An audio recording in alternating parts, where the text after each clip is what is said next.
ये विविध भारती है, राष्ट्रीय सेवा, देश की सुरीली धड़कन। सखी सहेली कार्यक्रम बस थोड़ी ही देर में हमारी दोनों सखियां आ चुकी हैं, चंचल और दीपा। थोड़ा सा इंतजार कीजिए।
सखी सहेली।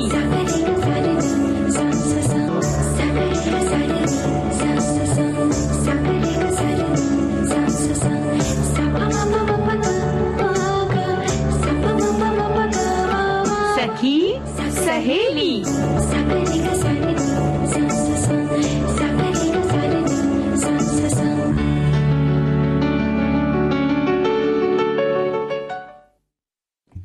सुनने वाली हमारी सभी सखियों, सहेलियों, सखाओं को और चंचल जी आपको दीपा माहेश्वरी का नमस्कार। हेल्दी नमस्कार। हाँ, ये हेल्दी नमस्कार क्यों था? वैसे आपको नमस्कार, सभी सुनने वालों को भी नमस्कार। हाँ। अब बताओ कि ये हेल्दी नमस्कार का क्या कारण था? अरे भाई, हेल्दी नमस्कार बोलने से अगर किसी का वो छूट रहा हो ना कि रोज का व्यायाम छूट रहा है, हाँ। या आलस आ रहा है, तो कहीं याद आ जाए, अरे हाँ वो हेल्दी नमस्कार बोला था, हेल्थ की तरफ ध्यान रखना है। क्योंकि अगर स्वस्थ है तो सब कुछ है। बिल्कुल, सबसे कहते हैं ना कि सबसे बड़ी जो दौलत है, हमारी जो पूंजी है, वो हमारा स्वास्थ्य है। अगर हम हेल्दी हैं, स्वस्थ हैं, तो सब है। वरना कितना भी कुछ हमारे पास हो, अगर हम स्वस्थ नहीं हैं तो हमारे पास ऐशो आराम हो, हाँ। परिवार हो, अच्छी नौकरी हो, मतलब कहने का यही है कि कुछ भी हो, हम उसका आनंद नहीं ले पाएंगे बिना स्वास्थ्य के। हम अपनी उलझनों में, आज पेट दर्द है, आज सर दर्द है, आज बुखार है, अभी बीपी लो है, बीपी हाई है, हम इन्हीं चीजों में कहीं ना कहीं उलझे रह जाते हैं। सही बात है, सही बात है, बिल्कुल सही बात है। और चलिए, ये बात तो स्वास्थ्य की तो हो गई है, और आज हम बहुत सारी और भी की सारी बातें करने वाले हैं। हाँ, और स्वास्थ्य का ध्यान रखना जरूरी है। कई बार हम क्या होता है ना, स्वस्थ रहने, डाइटिंग को स्वस्थ रहना समझ लेते हैं। तो स्वस्थ रहना है, लेकिन डाइटिंग से बचना है। यानी कि फिट होने में, स्वस्थ होने में और डाइट करने में क्या फर्क है, इस बारे में थोड़ी सी हम बातें करेंगे। थोड़ी सी नहीं, बहुत बातें होने वाली। वो क्यों? क्योंकि बहुत सारे संदेश आए हैं। हाँ। तो हमारे सखाओं ने तो भर भर के लिखे हैं। हम तो अपनी सखियों से भी कहते हैं, आप भी बताइए, आपके लिए डाइटिंग क्या जरूरी है, या आपको लगता है भाई दुबला होना और एकदम से वो कहते हैं ना बड़ा छरारा सा बदन, और फिर उसके ऊपर बड़ी स्टाइलिश सी साड़ी पहनी, कैसे दिन आ गए हैं, लगभग ठंड के आ ही चले। अब ठंड के दिनों में ही अच्छी अच्छी खाने की चीजें होती हैं, शादियों का मौसम होता है, और तुम बात कर रहे हो भाई डाइटिंग की, तो कैसे चलेगा? एक तरफ डाइटिंग और एक तरफ शादियों का मजेदार खाना, तो कैसे चलेगा भाई? दोनों का बैलेंस हो सकता है, उसके बारे में भी बात करेंगे। हाँ, यानी कि सर्दियों की शादियों के बारे में भी बात करेंगे। हाँ। और साथ में आज हम घूमने चलेंगे भारतीय विरासत स्थल पर। तो ये है मुंबई नगरिया। जी, मुंबई के विक्टोरियन गॉथिक और आर्ट डेको समूह। जी, इसके बारे में बात होगी, और कुछ खास दिवस जब हम मनाते हैं, उनका आयोजन किया जाता है, तो इस पर भी बात होगी। आज राष्ट्रीय शिक्षा दिवस है, तो बातें होती रहेंगी, लेकिन गाने भी बहुत जरूरी होते हैं। चलिए, तो फिर पहले जरूरी काम कर लेते हैं।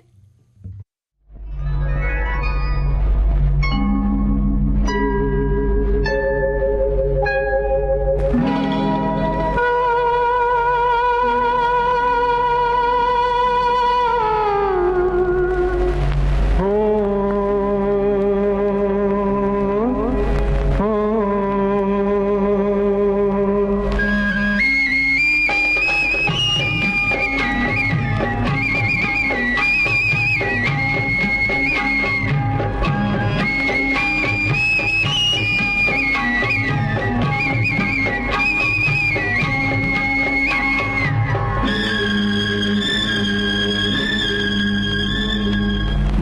में बहार आई, होठों पे पुकार आई, आजा आजा आजा आजा मेरी रानी। रुत बेकरार आई, रुत बेकरार आई, डोली में सवार आई, आजा आजा आजा आजा मेरे राजा। बागों में बहार आई, होठों पे पुकार आई, आजा आजा आजा आजा मेरी रानी।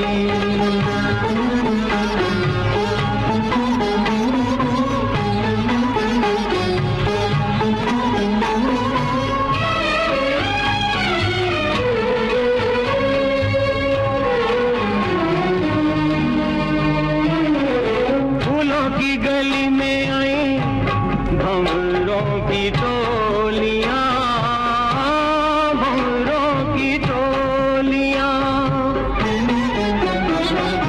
दिए से पतंगा खेले आंख मिचोलियां, बोले ऐसी बोलियां के प्यार जागा जग सो गया। रुत बेकरार आई, डोली में सवार आई, आजा आजा आजा आजा मेरे राजा। बागों में बहार आई।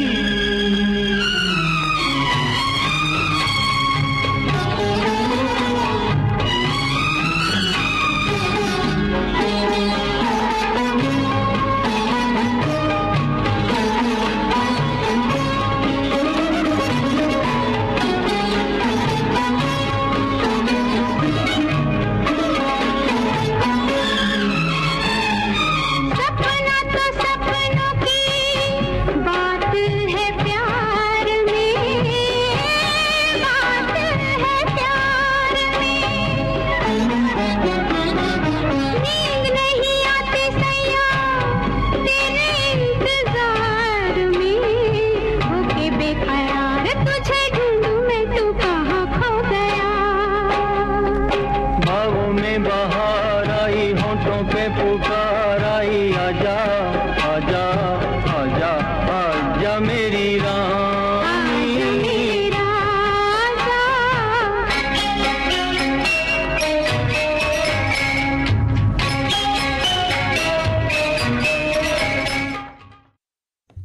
बाहर आ चुकी है, क्योंकि मैं बात कर रही हूँ जो कमेंट्स की बाहर है वो आ चुकी है बहुत बिल्कुल। सारे, क्योंकि हम बात कर रहे हैं ना शिक्षा दिवस के बारे जी। में, जो कि हर साल 11 नवंबर को आयोजित किया जाता है। और ये दिन शिक्षा की परिवर्तनकारी शक्ति और गुणवत्तापूर्ण शिक्षा को सभी के लिए सुलभ बनाने के लिए जो प्रयास चल रहे हैं उसके मद्देनजर बहुत अच्छा मंच है, इस तरह का कार्य ये करता है। और स्वतंत्र भारत के जो पहले शिक्षा मंत्री थे और प्रमुख शिक्षाविद के रूप में भी उन्हें हम जानते हैं, वो हैं मौलाना अबुल कलाम आज़ाद। इनके सम्मान में ये दिन हर साल आयोजित किया जाता है। जी बिल्कुल। और भारत सरकार ने देश की शिक्षा प्रणाली में मौलाना अबुल कलाम आज़ाद के योगदान को मनाने के लिए सितंबर 2008 में 11 नवंबर को राष्ट्रीय शिक्षा दिवस घोषित किया। ये दिन अब्दुल कलाम आज़ाद को सम्मान प्रकट करता है और मौलाना आज़ाद को उनके अमूल्य योगदान के लिए 1992 में मरणोपरांत भारत के सर्वोच्च नागरिक पुरस्कार यानी कि भारत रत्न से भी सम्मानित किया था। और अबुल कलाम का जो जन्म है ये हुआ था 18 नवंबर 1888 को। वो एक स्वतंत्रता सेनानी, शिक्षाविद, विद्वान और वरिष्ठ नेता के रूप में हम सबके बीच जाने जाते हैं। उन्होंने अखिल भारतीय तकनीकी परिषद, शिक्षा परिषद यानी कि ASCIT और विश्वविद्यालय अनुदान आयोग UGC जैसे जो शिक्षा संगठन है इनकी स्थापना भी की। जी। और इसके अलावा उन्होंने देश में पहले भारतीय प्रौद्योगिकी संस्थान यानी कि IIT खड़गपुर की भी स्थापना की। उनके मार्गदर्शन में ही भारतीय संस्कृति संबंध परिषद जो है, वैज्ञानिक और औद्योगिक अनुसंधान, साहित्य अकादमी, ललित कला अकादमी, संगीत नाटक अकादमी और परिषद सहित कई सारे शैक्षणिक संस्थान स्थापित किए गए। और कलाम जी, अब अबुल कलाम आज़ाद जी ने स्वतंत्र भारत में ग्रामीण गरीबों, लड़कियों, इन सभी को शिक्षित करने के लिए वयस्क साक्षरता यानी कि प्रौढ़ शिक्षा का जो कार्यक्रम है और सार्वभौमिक प्राथमिक शिक्षा, माध्यमिक शिक्षा, व्यावसायिक प्रशिक्षण, इन सब के ऊपर हमारा ध्यान केंद्रित किया। बिल्कुल। और मौलाना आज़ाद ने भारत की शिक्षा प्रणाली को महत्वपूर्ण रूप से प्रभावित भी किया था। इसलिए ये दिन मौलिक अधिकार और सामाजिक प्रगति के रूप में शिक्षा के महत्व की याद दिलाता है। ये दिन भारत के भविष्य को आकार देने में शिक्षा के महत्व पर भी प्रकाश डालता है। और भारत सरकार मजबूत शिक्षा बुनियादी ढांचे के निर्माण के लिए समर्पित है और हमेशा प्रयासरत रहती है ताकि जितने भी छात्र हैं उनको हर तरह से उनका विकास हो, बढ़ावा मिले। और हमारे जो सुनने वाले हैं वो लिख रहे हैं कि शिक्षा दिवस बहुत बड़ा सब्जेक्ट है। शिक्षा मतलब अंधकार पर ज्ञान का प्रकाश होना। शिक्षा का हमारे कई पड़ाव के लिए बहुत ज़रूरी है हमारे लिए। ये हमारे पूर्वज पढ़े लिखे नहीं थे लेकिन परिकल्पना ज़रूर करते थे इसकी, और अपनी अपनी जगहों पर बैठकर उन्होंने ये काम किया। जो शिक्षित उसके आगे मूर्ख भी गिर जाता है, ऐसा ये कह रही हैं। और औरतों में हाल ही में ये निरीक्षण पली बड़ी होती है, वो केवल निरर्थ करती हैं, ऐसा कुछ लिखा है, कुछ शब्द इन्होंने ठीक नहीं लिखा है, मुझे ऐसा लग रहा है। और शिक्षा, ये आगे लिखती हैं कि शिक्षा हमें आगे बढ़ने की आशा देती है। ये बात बिल्कुल सही है। अगर आपके पास शिक्षा का संबल है तो आप कहीं भी बहुत आत्मविश्वास के साथ आगे बढ़ पाते हैं। बिल्कुल सही कहा। और एक हमारे श्रोता ने तो प्रतिज्ञा ली है। वो कहते हैं कि देश की शिक्षा व्यवस्था को कभी व्यर्थ न जाने देंगे। शिक्षक दिवस भारत के पहले शिक्षा मंत्री मौलाना अबुल कलाम आज़ाद की जयंती के उपलक्ष्य में मनाया जाता है। क्या बात है। इसी तरह से और भी संदेश आ रहे हैं। फिलहाल एक गीत सुन लेते हैं। चलिए।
जन्म का बंधन टूटे ना,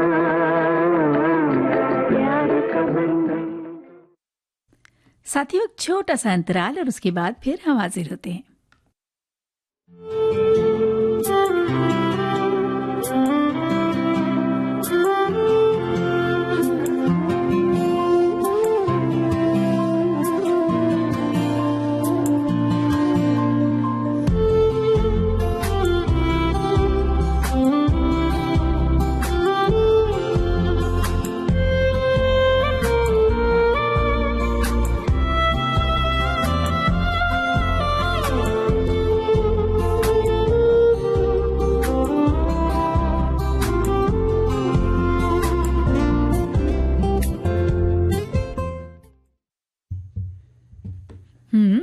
कहाँ खो गई चंचल? बातचीत करना है भाई, बहुत सारी बातें बतानी है। सर्दियाँ हल्की हल्की सी, यहाँ पे तो ठंडक जो सुबह सुबह और रात के वक्त हो रही है। हाँ। हमारे बाकी सभी साथी बता भी रहे थे कुछ वक्त पहले कि हमारे जहाँ हम रहते हैं वहाँ पे अब सर्द हवाएं शुरू हो गई हैं, लोगों ने अपने ऊनी कपड़े भी निकाल लिए हैं और चाय की वो चुस्कियों की भी शुरुआत हो चुकी जो बे टाइम होती है। और भाई अब तक कहते हैं कि त्योहारों का मौसम चल रहा था, जैसे ही त्योहारों का मौसम खत्म होता है शादियों का मौसम शुरू हो जाता है सर्दियों का मौसम आते ही। और इस मौसम में शादी ब्याह के जो उत्सव होते हैं बड़े भव्य तरीके से आयोजन किया जाता है और बड़ा आनंद होता है इसका। और आज का आनंद तो इसलिए दुगना हो रहा है कि हमारे साथी भी इसमें हमारा साथ दे रहे हैं, बहुत सारी बातें वो लिख कर भेज रहे हैं, लिख के बता रहे हैं। और हम कोशिश करेंगे कि ज्यादा से ज्यादा उनकी जो विचार हैं ये शादियों के मामले में, ज्यादा करके तो एक कॉमन बात है वो हम बाद में आपको बताएंगे जो सब लोग कह रहे हैं उसमें सच में हमें भी बहुत हंसी आ रही है और यकीन मानिए साथियों आप लोगों को भी सुन के बहुत मजा आएगा। बिल्कुल एक आरामदायक सा बड़ा जादुई सा माहौल होता है, खास सजावट होती है। और कहते ना कि खाने पीने का मजा, कपड़े पहनने का मजा और धूप सेकने का एक अलग ही मजा होता है। तो देखो हमारे साथी क्या लिख रहे हैं कि सर्दियों की शादियां हर मामले में हर तरह से अच्छी रहती हैं। एक तो सर्दियों में हर तरह का खाना पीना हजम हो जाता है, भोजन जल्दी खराब नहीं होता, सर्दियों में अच्छी तरह से तैयार हो सकते हैं, वरना भारी भरकम साड़ियाँ, ड्रेस, ज्वेलरी और पसीने के कारण बहुत ही उलझन होती है। दूल्हा दुल्हन की तो बहुत बुरी दशा हो जाती है। तो भाई दूल्हा दुल्हन और जो मेहमान मेजबान सभी के लिए बात है। तो ये जो बातें इन्होंने लिखी ना कि एक ही छोटे से संदेश में सारी बातें शामिल कर ली, जिसमें ओढ़ना, पहनना, खाना, पीना, नाचना, गाना सब शामिल हो गया क्योंकि शादी हो, नाचने गाने की बात ना हो तो पसीना इतना आ जाता है कि जरा हिले डुले नहीं कि पसीने से तरबतर, और यहाँ खूब नाचो, मजा आता है। बिल्कुल, ये बात तो बिल्कुल सही कही तुमने। अच्छा, एक हमारे संदेश ये कह रहे हैं साथी कि भाई जिनकी हो रही है उनके लिए तो रोचक विषय है और अपनी तो हो चुकी है, तो इस दृष्टिकोण में सुनने में ही आनंद है और शादी के आनंद में व्यंजन लेने की जो बात है वो तो अलग ही। भाई आपकी हो गई है तो इसका क्या मतलब है, जिनकी हो रही है आप उनको भी बता सकते हैं, है ना, कि क्या क्या मजे लिए जा सकते हैं। और शादी के बारे में एक कहावत हमेशा से सुनते आ रहे हैं कि भाई शादी का लड्डू ऐसा है जिसने खाया वो पचता है, ना खाए वो पचता है। तो आप ऐसा क्यों कह रहे हैं कि हमारी तो हो गई? हाँ, तो बात को विस्तार से लिखिए। हाँ, बात को विस्तार से लिखिए। और आपने तो कई अब हो चुकी है तो कई सारी शादियां आपने अटेंड भी करी होगी, तो क्या वहां पे मजाकें हुई, क्या बातें हुई, कुछ ऐसी घटना, कोई ऐसी बात जो आपको आज तक याद है और घर में उस बात को याद करके आप लोग अभी भी हंस पड़ते हैं, तो ऐसी बात हमें जरूर लिख भेजिए। बिल्कुल दीपा, कुछ शादियां इतनी यादगार होती हैं कि जब भी हम अपने नाते रिश्तेदारों के साथ, अपने सगे संबंधियों के साथ अगली किसी शादी में मिलते हैं तो फला किसी एक शादी का जिक्र जरूर निकल आता है। तो ऐसी अगर कोई आपकी याद जुड़ी है किसी शादी विवाह के फंक्शन के साथ में, और खास तौर पर जो सर्दियों में हुई थी, तो जरूर हमारे साथ साझा करिए। हमारे एक साथी लिख रहे हैं, सर्दियां और शादियां इन दोनों का गहरा संबंध है। जहां सर्दियां आई और शादियों का सीजन चालू हो जाता है। सर्दियों में मौसम बड़ा सुहावना होता है, खान पान का अलग ही आनंद होता है, शॉल स्वेटर की बहार होती है। इसके अलावा अलाव जलाकर ठंड में भी मज़ा लेते हैं। मेरी बेटी की शादी भी फरवरी में हुई थी, तो सर्दियों की शादी का मज़ा लेंगे। अभी तो तैयारी का मज़ा ले रहे हैं। क्या बात है। तो ये बढ़िया है कि शादी की तैयारियों का मजा ले रहे हैं। फिर बाद में हमें ये जरूर बताइएगा कि शादी कैसे हुई है जी। और क्या क्या मजे आपने वहां लिए और क्या क्या बढ़िया से व्यंजन खाए, वो भी हमें जरूर बताइएगा। अच्छा, एक और संदेश है, वो कहता है कि उसमें सर्दियों की शादियां, उसमें सुंदर दिखने की चाहत कहने के लिए तो सिर्फ ये बात महिलाओं पर लागू होती है, पर अब ऐसी बात नहीं है। अब सुंदर दिखने या सुंदर बनने के होड़ में पुरुष भी कम नहीं है। बिल्कुल सही भाई, बिल्कुल सही है। और हाँ, हम थोड़ा सा कुछ स्टेप आगे रहती हैं, मेकअप, भारी जेवर और सर्दियों की शादी विवाह में उपयोग में ले जाते हैं और मौसम के अनुरूप से ये ठीक भी होता है। पर कई बार बहुत सर्दी में भी लोग गर्म कपड़े नहीं डालते क्योंकि उनके कपड़े, ड्रेस डिजाइन और हेयर स्टाइल उन्हीं कपड़ों में छुप जाएंगे। पर मैं ये कहना चाहूंगी कि कभी कभी इस कपड़े में भी अपना सलोना खूबसूरत व्यक्तित्व नजर आता है। ये आप पर निर्भर करता है कि आप कैसे उसे निखारते हैं। बिल्कुल सही बात है। ये जो कहा ना कि कई बार स्टाइलिश कुछ कपड़े हमने पहने हैं कि ड्रेस का डिजाइन ना दब जाए, या हमने कोई स्टाइलिश अपनी चोली ब्लाउज सिलवाया है तो उसका कहीं डिजाइन ना छुप जाए, उसके चक्कर में बहुत सारी महिलाएं और स्लीवलेस भी कई बार पहनती हैं और ठंड लग रही है, बिल्कुल रोंगटे खड़े नजर आ रहे हैं, लेकिन वो फैशन के चलते स्वेटर नहीं पहनती हैं। तो आप शादी ब्याह का आनंद लीजिए, लेकिन सेहत की तरफ भी थोड़ा सा ध्यान देना होगा। बिल्कुल जरूरी है भाई। और ये पसंद की बात है, जैसे हमारी सखी ने लिखा कि ये आप पर निर्भर करता है। अगर आप वो स्वेटर भी या आप कोई शॉल भी इस तरह से डाली हुई है कि आपका व्यक्तित्व तो कुछ अलग ही नजर आए, तो फिर भाई क्या बात है ना। कुछ तो स्टाइलिश शॉल, स्वेटर इतने अच्छे आते हैं ना कि आपने उन्हें भी पहना तो लगेगा कि जो आपकी नीचे कोई ड्रेस आपकी छुप गई, दब गई, तो वो जो शॉल या स्वेटर आपने डाला है वो आपको बहुत, आपके जो व्यक्तित्व को लुभावना बना देता है, आपको आकर्षक दिखने में बना देता है। बिल्कुल। और सर्दियों में होने वाली शादी मौसम के हिसाब से गर्मा गर्म और स्वाद से भरपूर व्यंजन का आनंद लेने का भी ये एक बहुत ही बढ़िया अवसर है ना भाई। यहाँ पर तो यह है कि चाय तो निरंतर चलती रहती है, हाँ, है ना। कई लोग अभी आजकल देखा है हमने शादियों में गर्म पानी भी मंगाते क्योंकि ठंड बहुत होती है, हाँ। तो ठंडा पानी पीने में तो फिर वापस से सब लोग कहते हैं ना कि हाय मर गए, फंस गए इस तरह से बातें होने लग जाती है। तो गर्म पानी भी अब देखते हैं कि गर्म पानी भी दिए जाते हैं, बाकायदा सर्व करते रहते हैं वहां पर, और चाय कॉफी की चुस्कियां चलती रहती हैं। और जो गर्म गर्म जो व्यंजन होते हैं, जैसे कि गुलाब जामुन हो गया या गर्मा गर्म कोई मालपुए जैसी चीजें हो गई, तो इस तरह से खाने का जो मजा है। और दीपक कुछ व्यंजन है ना, सरसों का साग, मक्के की रोटी, और उसकी वहां पर जहाँ पे मक्के की रोटी या अलग अलग टाइप की जो रोटियां सेकी जाती ना, देखते हैं हम वहीं जाकर के खड़े हो जाते हैं क्योंकि वो बड़े कहीं पे कंडे पे सेकी जाती है, तो कहीं पर कुछ अलग ही तरह के आजकल के स्टोव आने लगे हैं। और क्या होता है ना कि कुछ तैयार पकवान पहले से किए जाते हैं, तो 2-3 दिन पहले से ही घरों में, गांवों की अगर हम बात करें, छोटे शहरों की बात करें, तो 2-3 दिन पहले ही भट्टियां लग जाती हैं। हाँ जी। तो वहां रात भर कोई ना कोई बैठा रहता है और वहां जो शादी ब्याह में आए हुए लोग हैं, मेहमान हैं, उनका एक जमघट सा बस भट्टी के आगे लगा रहता है। इधर पकवान बन रहे हैं, उधर जो आए हुए सगे संबंधी लोग हैं वे बहुत दिन बाद सब एक दूसरे से मिलते हैं, तो वहां गपशप भी चलती रहती है, हमारी बातें चल रही हैं। अगर साथ में एक गाना सुन ले और सुनवा दें, और सुनाएंगे, बिल्कुल सुनाएंगे।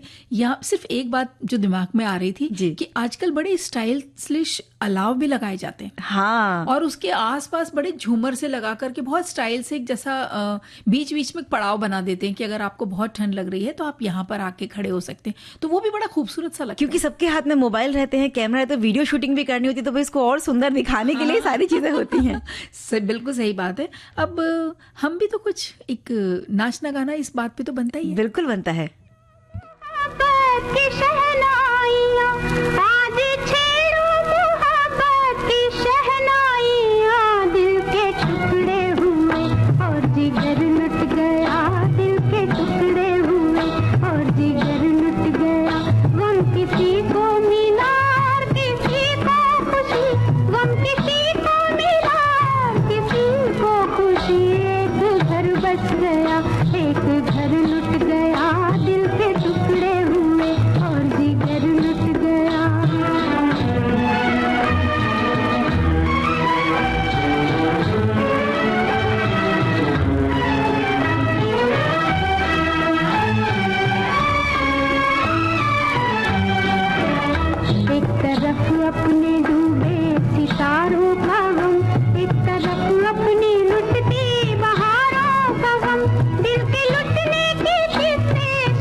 घर लुट गया, दिल के टुकड़े हुए और जिगर लुट गया।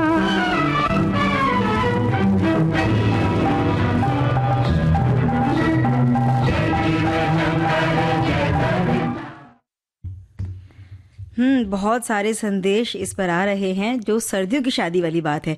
हमारे एक श्रोता का संदेश मैं पढ़कर सुना रही हूँ। मेरी शादी भी ठंड में ही हुई थी, फरवरी में, और मैं मंडप में बैठी ठंड से कांप रही थी, पर मैं किसी को बोल भी नहीं पा रही थी। तब मेरी बुआ मेरे पास ही जो बैठी हुई थी, अचानक उन्होंने मुझे पकड़ा तो उन्हें मेरा कंपन समझ में आ गया और वो जल्दी से मेरी एक कजिन का शॉल लेकर आ गई और मेरे घूंघट के ऊपर इसे डाल दिया।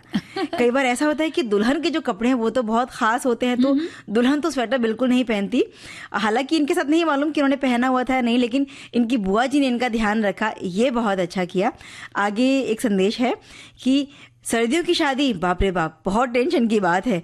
अब शादी के कपड़े लें या पहनने के लिए स्वेटर और शॉल लें। लोकल हो तो फिर भी बात अलग है, अगर कहीं बाहर जाना हो तो लगेज का भी प्रॉब्लम बढ़ जाता है। हमें 20 को एक शादी में गुड़गांव जाना है और रोज ही बड़ी टेंशन हो रही है कि पैकिंग किस तरह से की अरे जाए। भाई, ये बात तो बिल्कुल सही एक तो है। बाहर निकलने के लिए यूं ही बड़ा सामान हो जाता है, ऊपर से शादी सर्दियों में है तो उनके कपड़ों का बैग हमें अलग से बनाना पड़ता है। तो बिल्कुल ये बात तो सही लिख रही हैं। भाई ये बात तो है। अच्छा, एक ने मजाकिया अंदाज में लिखा है, वो कहते हैं कि महिलाओं को तारीफ सुनने की गर्मी इतनी रहती है कि सर्दी में शादी में शॉल स्वेटर की जरूरत ही नहीं पड़ती। तो ये मजाक हमेशा अपनी पत्नी से कहते हैं। पर भाई देखिए, पत्नी श्री को आप कर दीजिएगा मजाक, हर जगह ना करिएगा, कहीं भारी ना पड़ जाए। ऐसा भी होता है ना। हमारे श्रोता का संदेश है, मुझे सर्दियों की शादियां बड़ी पसंद हैं। ठंड में खाने में दुग्धजन्य पदार्थों का सेवन करने में एक अलग ही मजा होता है। ऊपर से गर्म कपड़े पहनने, गर्मी में अगर कपड़े पहनने हो भारी भरकम तो पसीने से तरबतर हो जाते हैं, लेकिन ठंड में आप वुलन पहन सकते हैं। बारात में ठंड में अगर नाचना हो तो इसका मजा ही कुछ और होता है। बिल्कुल, ये बात तो सही है। अच्छा, ये इसी तरीके से हमारी एक सखी लिखती हैं कि आजकल शादियों में ये हल्दी, मेहंदी, लेडीज संगीत, इस तरह की बहुत सारी थीम वाली शादियां होती है ना। तो हल्दी का जो समारोह है, हल्दी जो फंक्शन होता है वो धूप में होता है, गुनगुनी धूप में होता है, तो उसमें हमें बहुत मजा आता है। ये एक संदेश हमारी सखी ने लिख भेजा था। एक और श्रोता का संदेश है, ठंड का मौसम बहुत सुहावना होता है। गर्मियों की उमस से हमें राहत मिल जाती है और इसीलिए शादी की रस्में और समारोह का पूरा आनंद हम इस मौसम में ले पाते हैं। लोगों को भारी भरकम और स्टाइलिश कपड़े पहनने का मौका मिल जाता है, जैसे कि शॉल, जैकेट, गर्म परिधान जो भी होते हैं। ये बात तो सही है। ये इन्होंने पुरुषों के बारे में भी लिखा है कि जो भारी भारी जैकेट है ये भी उन्हें पहनने को मिल जाते हैं। कई बार ब्लेजर हैं, कोट हैं, ये रखे ही रहते हैं अलमारियों में, सिर्फ वो कवर में डले हुए, जिन्हें कभी पहना नहीं जाता। लेकिन क्या करें ना चंचल, ये होते ही इतने भारी भरकम, ये इस मौसम के अलावा पहने ही नहीं जा सकते। और गर्मियों में शादी हो तो भी नहीं पहन सकते उन्हें। बिल्कुल सही बात है। तो सर्दियों में ने एक मौका दिया होता है इन कपड़ों को निकाल कर धूप लगाने का और फिर से पहन लेने का। हाँ, और अब एक मौका आया है अंतराल लेने का।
हाँ, तो तुम क्या कह रही थी चंचल? हमने खाने पीने की, नाचने गाने की, खान पान की, और मतलब कहते हैं कि तरह तरह के कपड़े भारी भरकम पहनने की बहुत सारी बातें की। मुझे शादी की बातों से याद आई उपहार की बातें। शादी में उपहार लिए भी जाते हैं और दिए भी जाते हैं। तो सर्दियों की शादी के जो उपहार हैं वो भी बड़े खास होते हैं। जैसे कंबल दिए जाते हैं, लिए जाते हैं, हैंड वार्मर है, हॉट जार है। तो जो उपहार है ना वो भी मौसम के हिसाब से होते हैं। बड़ा आनंद आता है इन शादियों का। और अब ऐसे ही एक गीत का आनंद ले लिया जाए। चलिए। Thank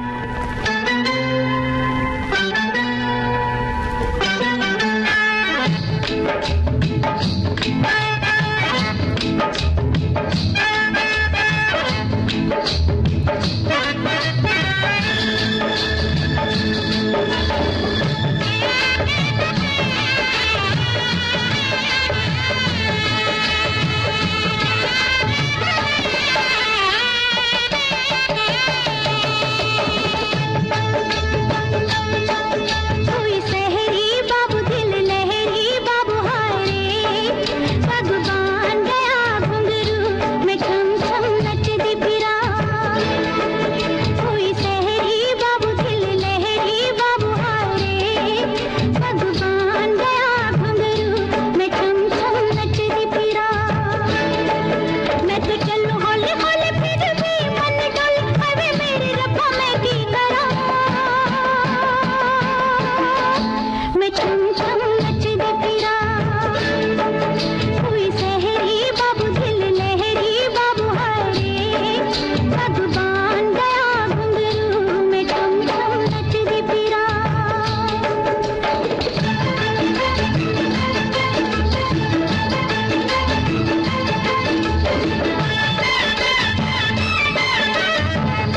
दीपा, हम बात कर रहे थे कि सर्दियों में जब शादियां होती हैं तो उनका एक अलग आनंद होता है।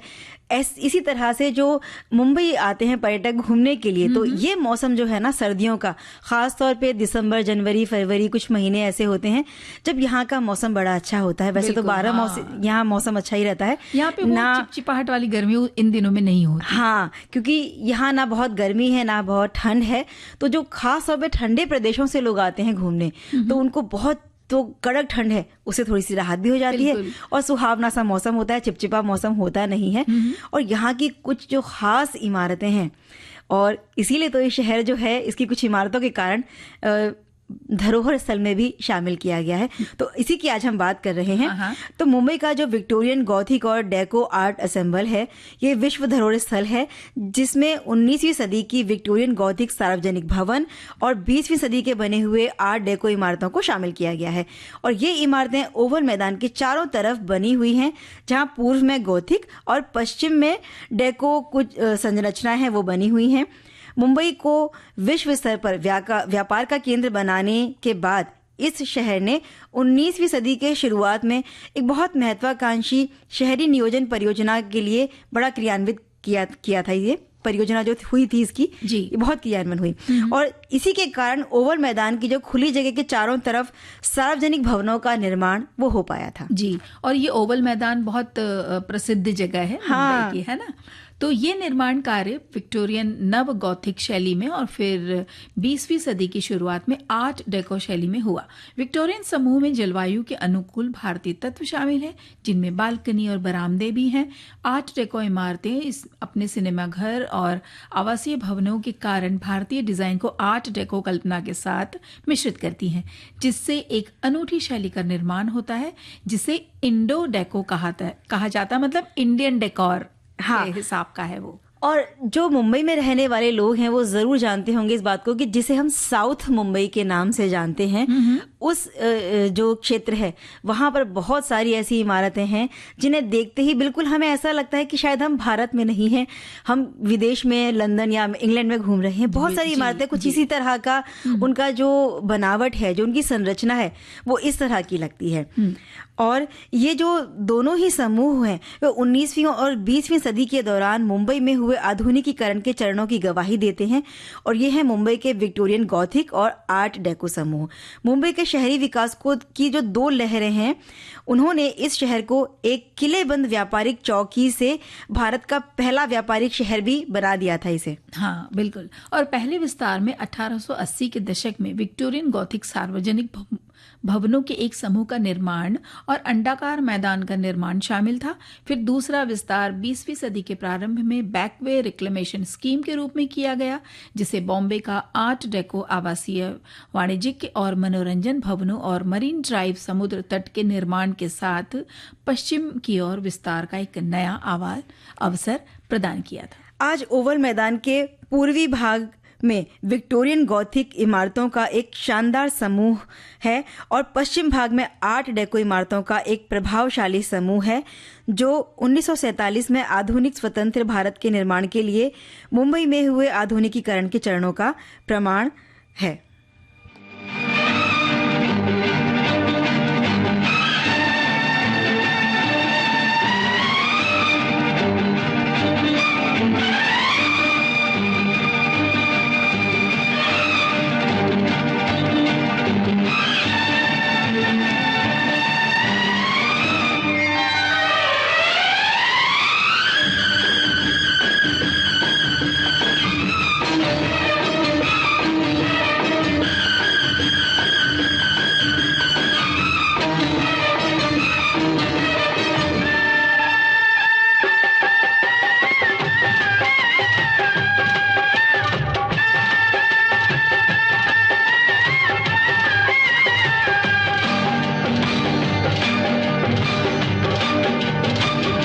शहर की तुझको चल सैर करा दूं, बंबई शहर की तुझको चल सैर करा दूं, आ तेरी हर एक शिकायत आज मिटा दूं, आ तेरी हर एक शिकायत आज मिटा दूं, बंबई शहर की तुझको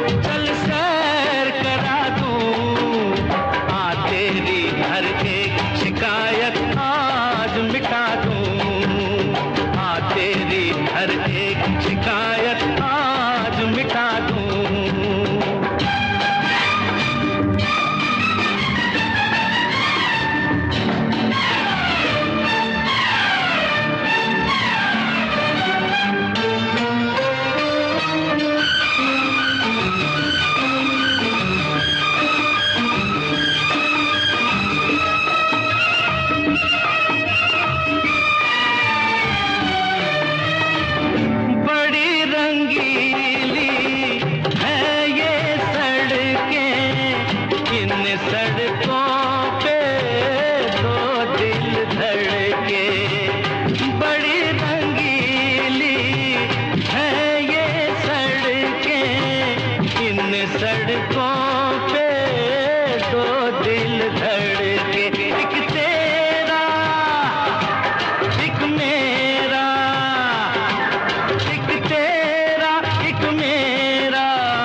बॉम्बे टॉकीज में आपसे मुखातिब होंगी फिल्म, टेलीविजन सीरियल और डॉक्यूमेंट्री के निर्देशक जयदेव चक्रवर्ती।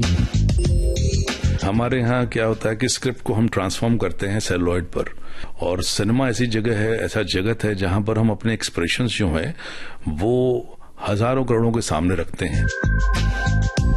वो बताएंगे अपनी जिंदगी की यात्रा के बारे में, अपने संघर्षों के बारे में। कई इंटरेस्टिंग वाकया भी हुए इस दौरान, लेकिन बड़ा ब्रेक था मेरी लाइफ में जो मैंने शायद सोचा नहीं था कि कभी ऐसा होगा। बॉम्बे टॉकीज शाम 4 बजे सिर्फ विविध भारती पर।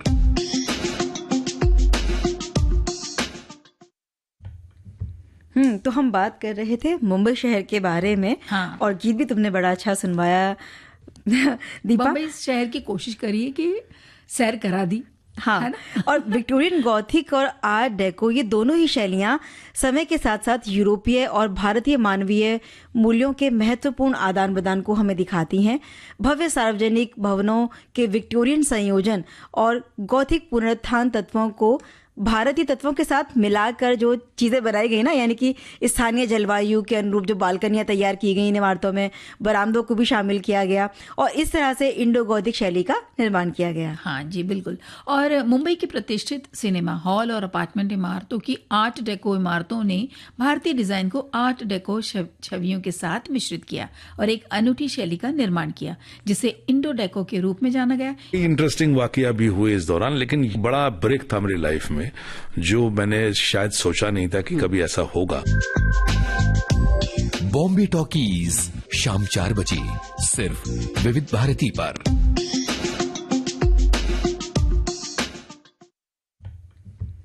तो हम बात कर रहे थे मुंबई शहर के बारे में। हाँ। और गीत भी तुमने बड़ा अच्छा सुनवाया दीपा। मुंबई शहर की कोशिश करिए कि सैर करा दी।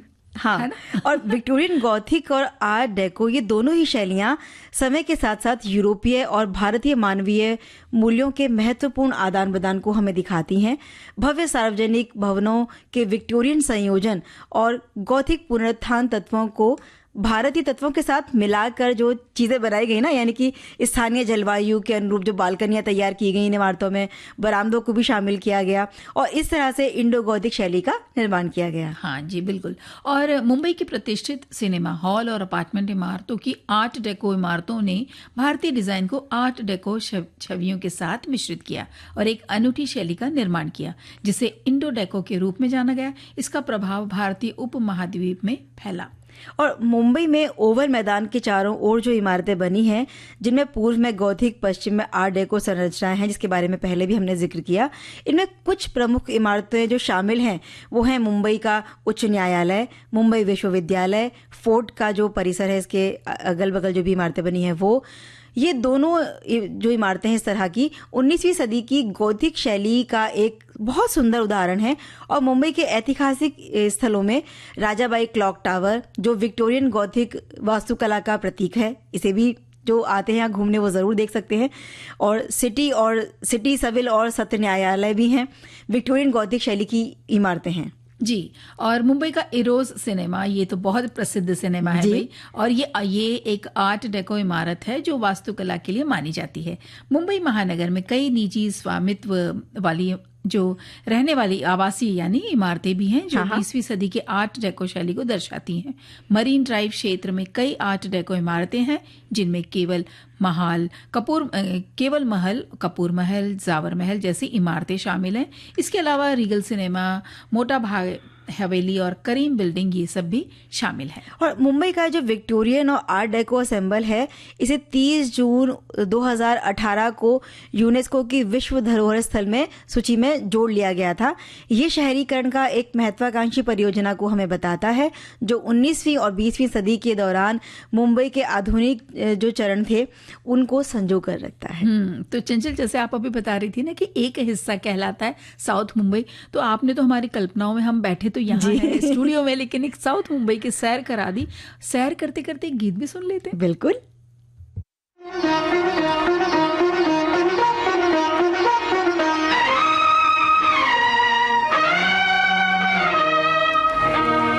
वो चले, हाँ वो चले, वो चले झटक के दामन, मेरी आरज़ू मिटा के वो चले, हाँ वो चले, हाय वो चले झटक के दामन, मेरी आरज़ू मिटा के मेरा दिल वो ले गए हैं, मुझे राह में बिठा के वो चले।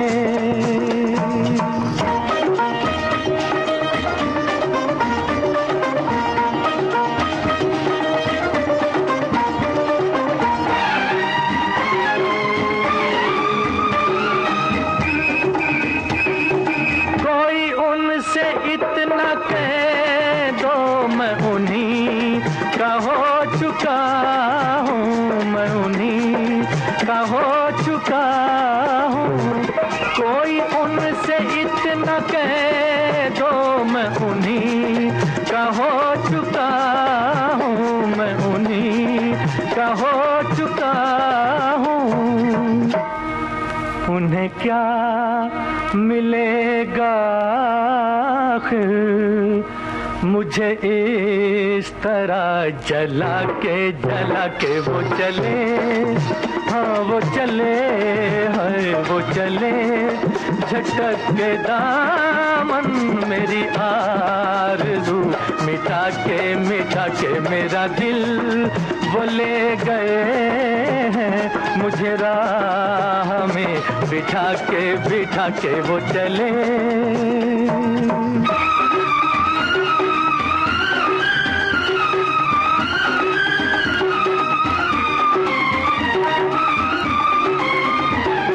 न बुझेगी बादलों से, न बुझेगी आंसुओं से, न बुझेगी आंसुओं से, न बुझेगी बादलों से, न बुझेगी आंसुओं से, न बुझेगी आंसुओं से,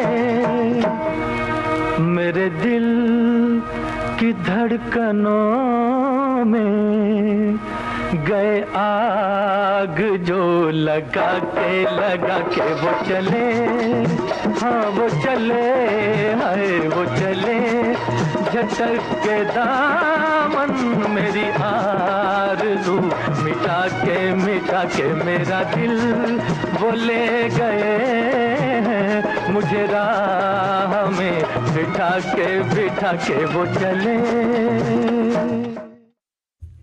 भाई झटक के दामन चले जाना, ये तो अदा है सुंदरता की।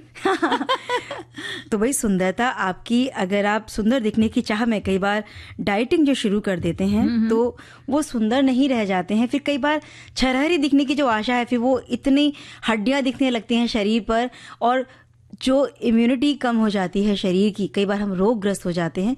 तो ऐसा कहीं हमारे साथ भी किसी के साथ ना हो, इसीलिए हम इस विषय पर बात कर रहे हैं। बिल्कुल सही कहा तुमने। और देखिए, ये चाहत किसी की क्यों नहीं होती है, बहुत से लोगों की होती है। और अगर इसमें अगर ये है ना ऐसी चाहत कि भाई मैं अच्छी दिखूं, सुंदर दिखूं, दुबली दिखूं या दुबला दिखूं, तो इसमें बुराई क्या है? लेकिन बुराई ये है कि आप उस चक्कर में कुछ इस तरह से फैड डाइट्स ना अपनाने लगे या बिल्कुल ही खाना ना छोड़ दें, वो गलत ना, वो चीज ना हो हमारे साथ। तो यही बात हम अपने बहुत सारे लोग क्या करते हैं, बिल्कुल खाना पीना बंद कर देते हैं, एक समय खाना शुरू कर देते हैं, जबकि उनको समझना ये है कि किस चीज को खाना शुरू करना है और किस चीज को खाना छोड़ देना है या उसे कम कर देना है। एक समय सारणी बनानी होगी। एक तो बेवक्त कभी भी खा लिया, किसी भी समय खा लिया और कुछ भी खा लिया, ये चीजें हमारे सुंदरता और स्वास्थ्य दोनों के लिए हानिकारक सिद्ध हो जाती हैं। बिल्कुल सही कहा तुमने। और एक बहुत सारे संदेश आए हैं, हमारे साथियों ने अपने अपने विचार इसमें साझा किया है। जैसे एक हमारे साथी लिखते हैं कि सुंदर दिखने की चाहत और डाइटिंग एक दूसरे से जुड़े हैं, क्योंकि स्वास्थ्य, आहार और संतुलित वजन से आपकी त्वचा चमकदार और आकर्षक दिखती है। इसमें त्वचा के लिए ज़रूरी पोषक तत्वों से भरपूर हमें फल सब्जियां जैसे कि विटामिन सी वाले खट्टे फल, एवोकाडो, गाजर, शकरकंद, विटामिन ई और ओमेगा 3 से भरपूर बादाम, अखरोट और चिया सीड्स को शामिल कर सकते हैं। इसके साथ ही हाइड्रेटेड रहना और शक्कर और धूम्रपान जैसी आदतों से बचना बहुत ज़रूरी है। हमारे श्रोता का संदेश है कि बचपन में जब हम खाना नहीं खाते थे तो हमारी दादी नानी कहा करती थी कि रात को खाना खाकर सो, नहीं तो चिड़िया के बराबर शरीर से मांस कम हो जाएंगे। और तब डर के मारे हम खा लिया करते थे कि शरीर से कहीं कुछ घट ना जाए। यहाँ पर सुंदरता की बात नहीं थी, शरीर में कहीं कुछ कमी ना हो जाए। तो ये बात हर समय हम सब पर लागू होती है और कितनी सही और सटीक बात ये हुआ करती थी। आज सारे डाइटिशियन, डॉक्टर भी यही कहते हैं कि रात के समय खाना थोड़ा कम खाइए। डाइटिंग का ये बहुत अच्छा सूत्र है। सुंदर दिखने की चाहत में डाइटिंग के चक्कर में लेने के देने पड़ जाते हैं।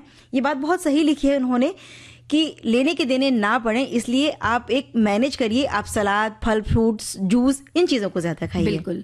और एक संदेश ये कहता है कि आजकल हम क्या कहते हैं, हम फिट तो रहे, हम अच्छे दिखें, इस रीज़न से हम डाइटिंग कर लेते हैं, लेकिन ये सही नहीं है। डाइटिंग करना कहीं हद तक सही, आप खाना कम कर दें, ये बिल्कुल सही नहीं है, लेकिन पूरे तरीके से खाना बंद कर देना या अनाज का सेवन ना करना, ये आपकी बात गलत हो सकती है। तो चलो, ये तो बहुत सारी बातें हुई और हमारे बहुत सारे संदेश अभी भी आ रहे हैं, लेकिन समय की कमी के कारण कई बार हम सारे संदेश शामिल नहीं कर पाते हैं। लेकिन फिलहाल एक गीत तो सुन ही सकते हैं। चलिए।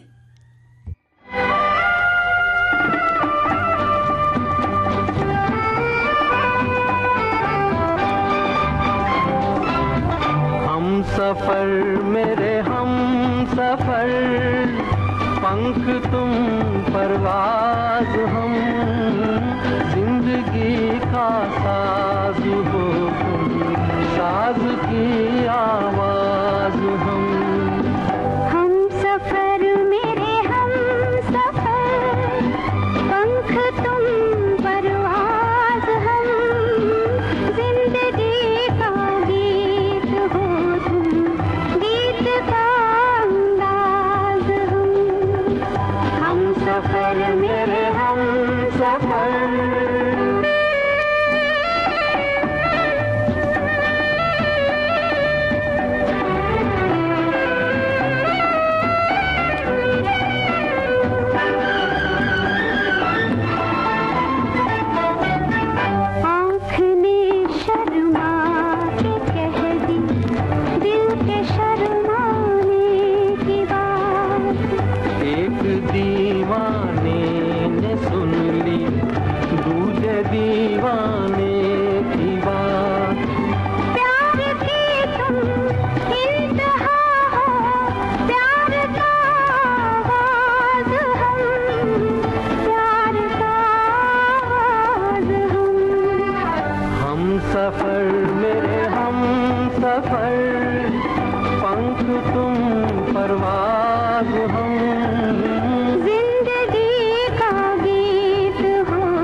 जिक्र हो अब आसमां का या ज़मीं की बात हो, खत्म होती है तुम्हीं पर अब कहीं की बात हो। ओ हंसी तुम महजबी तुम, नाज़नी तुम नाज़। ये विविध भारती है, राष्ट्रीय सेवा, देश की सुरीली धड़कन। सखी सहेली कार्यक्रम बस थोड़ी ही देर में हमारी दोनों सखियां आ चुकी हैं, चंचल और दीपा। थोड़ा सा इंतजार कीजिए। समय पर सोएं, समय पर खाएं और समय पर करने से क्या होगा ना कि शरीर का स्टेमिना बढ़ेगा, स्फूर्ति बढ़ेगी और समय पर व्यायाम जरूर करें। बिल्कुल, सब चीज समय पर होनी चाहिए। वैसे ही समय पर कार्यक्रम का समापन भी होना चाहिए। तो बिल्कुल घड़ी की सुइयां इशारा कर रही हैं कि अब हमें चलना होगा, और इस वादे के साथ कि कल फिर दो सखियां आएंगी आपको ढेर सारी बातें बताने के लिए। तो दीजिए इजाजत दीपा माहेश्वरी और चंचल वर्मा को नमस्कार।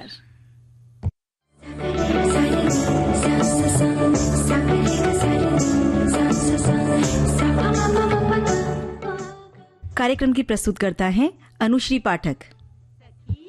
सहेली